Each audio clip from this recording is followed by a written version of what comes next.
level tinggi sih. Menurutku Iya. level pertama-tamanya sih yang paling harus dilakukan itu adalah sebenarnya khusyuk.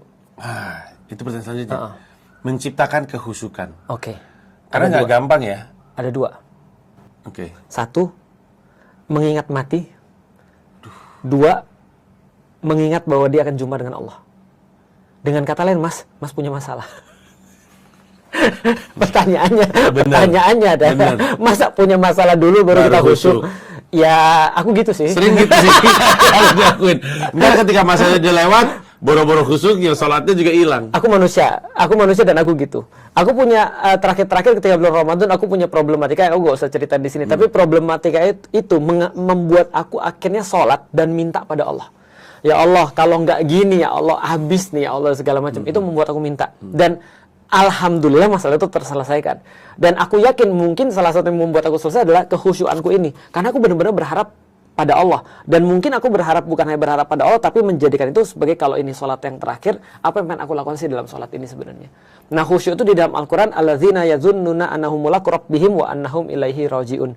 Akhirnya dia yakin bahwasanya dia akan berjumpa dengan Allah dan kepada Allah dia dikembalikan. Kalau antum pernah mimpi mau mati, Mas? Pernah.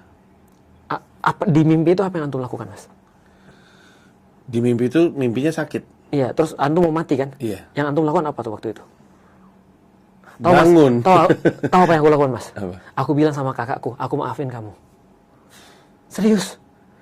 Itu cuma terjadi dalam mimpi tuh. Kenyataan nggak pernah terjadi. Serius, karena aku merasa mau mati.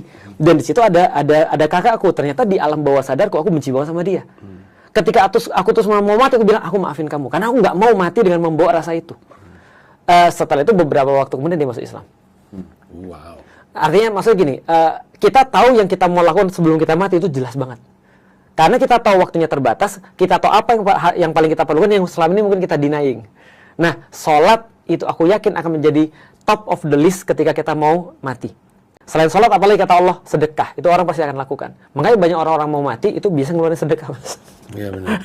Karena dia tahu ini cara paling mudah untuk dia dapat pahala kan. Tinggal keluarin duit. Sholat kan perlu waktu. Sholat kan perlu wudhu. Keluarin duit, tinggal keluarin duit aja.